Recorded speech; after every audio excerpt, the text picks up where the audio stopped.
Eastern PA Weather Authority meteorologist Bobby Martich here with your outlook for June 1st, 2018. To start off the new month, we're going to be very summer-like with some peaks of sun actually this afternoon for a change. We're going to have a foggy and cloudy start in some spots this morning, and I think it's for the most of the duration of the morning for many areas, and then we're going to have breaks of sun this afternoon, although I don't expect it to be completely sunny or anything. It's going to be, we're going to have we'll still call it partly to mostly cloudy this afternoon across most areas, and we're going to have a surge of warmth that's going to come in here ahead of this frontal boundary, which is off to our west. Here's the frontal boundary right here, so out ahead of that, we're going to have a surge of warmth and winds coming out of the southwest. Very light breeze though, but it will be enough to get the temperatures well into the 80s today for highs. As a matter of fact, some areas will get into the upper 80s in our far southeastern areas. And then we're going to look for some scattered showers and thunderstorms to move through, but I don't think this is going to affect a wide area.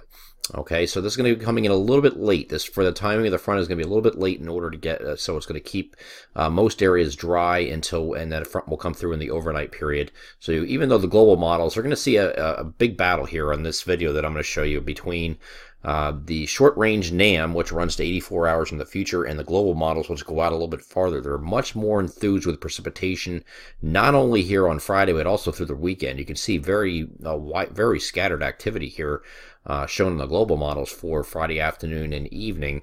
However, we go over to the NAM high-res future simulated radar, and this is the hot-off-the-press 0Z run that I'm showing you here. So this is starting off at 8 o'clock in the morning. The reason I'm starting off this early is just to show you any showers that came through overnight are going to be well off to the northeast and moving away to the northeast. So with that frontal boundary moving to the north, that is a warm front that moved through overnight that's going to allow for that warm air advection today. The winds to turn to the southwest and get us the warm temperatures and even some subsidence that's going to get some clearing in here, some dry air moving in. So this is a nice little break in between an otherwise rainy pattern that is going to continue for much of the week here. And then as we go forward in time here, nothing going on through the morning, but we are going to have clouds here. It's not showing any precipitation, but we will have clouds and maybe some areas of fog early on. But then after that, we turn to the afternoon. Here's 4 o'clock in the afternoon. A few spotty, isolated pop-up cells here. Some just west of the Harrisburg area, south of State College. Another one, maybe some firing over the Poconos here in that region. But the main concentration of the showers and thunderstorms will be focused along the cold front. This is now 7 p.m. Okay, and you can see a line of showers and thunderstorms, scattered thunderstorms across the far northern tier, very far northern parts of Pennsylvania, closest to the New York-Pennsylvania border. Okay, so we have these scattered thunderstorms here that are moving down, but these are coming in too late because they're going to start, as soon as you lose daytime heating and the sun goes down, these are going to start to fizzle and fall apart a little bit as it moves further south and east. So these areas down here are really not going to get into too much activity. As a matter of fact, probably the entire day is dry. You can see the storms moving further south and east. Here's 8, here's 9, here's 10. You start to see some weakening and falling apart already because they're losing that daytime heating. It may get down to about I-78 or thereabout. But then after that, really not too much going on. Maybe this is now midnight, and you can see a few residual isolated scattered or to widely scattered showers and thunderstorms that are going to be left over, and this is going to continue to fall apart as it moves to the south and east. So by the time you get to just after midnight, these are just a few residual isolated showers or maybe a thunderstorm left over, and that's it. So the front will move off to the south, and then it will remain to the south here and stall actually south of the region on Saturday. Now this is looking at Saturday morning. This is what I wanted to show you. The NAM high-res future simulated radar, here's 8 a.m., here's 11 a.m. This is Saturday. 8 a.m., 11, 2, and there's 5. Not a lot of precipitation here. And if you look at our local forecast, we're showing a lot of precipitation on Saturday and Sunday. The NAM this evening is not thrilled whatsoever with any shower or thunderstorm activity on Saturday or Sunday. So something's going to bust pretty badly. It's either going to be this model that I'm showing you now, which keeps it cloudy across the entire day here on Saturday and Sunday, but dry for the most part, except for far southeastern areas here on Saturday. Now we go over to global models, which are pretty much lockstep with from one to the next. GFS, European model, Canadian, all pretty much showing the same thing. It shows this boundary moving off to the south, and then along that boundary, there's an area of low pressure that's going to form right along the stalled boundary. So if I could draw this boundary right now, it's actually situated like this. Here's your low pressure moving right along that boundary, and there's at the same time an upper level low that's going to catch up to this and keep this kind of parked near the Delmarva. Okay, so this area of low pressure is right there.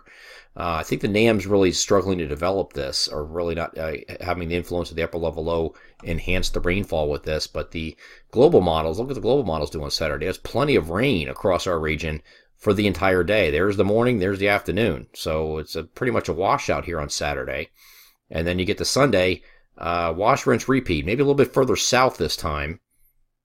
But then it has this rain, this slug of rain coming across the area for most of Sunday too. So you look at a local forecast, it'll show both days with a better chance than not for rain. I don't know if I want to put a lot of stock into this NAM. This would be great. This would be absolutely great to see this. So most areas stay dry, and the same thing happens here on Sunday. Here's this goes all the way up to early Sunday morning, but really not too much going on. A few scattered showers, maybe spotty drizzle or something like that. Saturday night is what it's showing, and that's about it. Okay, in far southeastern areas for mainly Saturday morning. So that would be a saving grace for those of you who are not looking for rain this weekend. I would not be surprised to see that work out, but I really don't want to forecast that yet. We're going to still look at some other models and see what happens see the trends are over the next 24 hours. But the global models right now are much more enthused with rain this weekend than the short range guidance that we're looking at. So cold front's going to come through on Sunday night and early Monday morning. It's going to push this whole boundary off to the north, and here's our cut-off upper level low that's spinning off the Jersey coast here. All this precipitation is going to move off to the north regardless.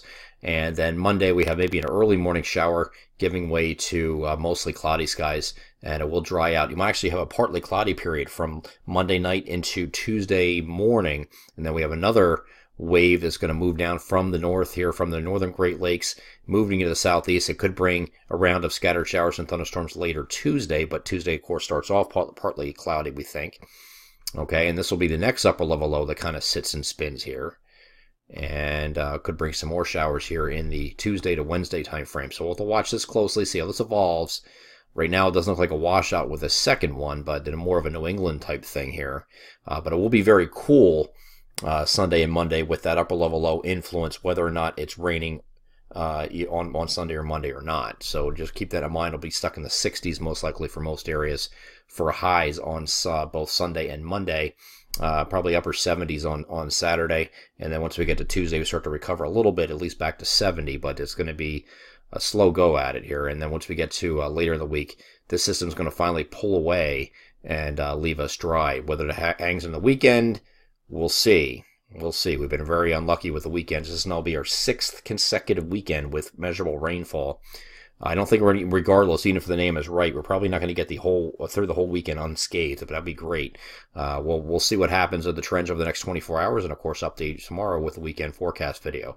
I'm Eastern PA Weather Authority meteorologist Bobby Marchus. That is your outlook for June 1st, 2018. Have a great Friday.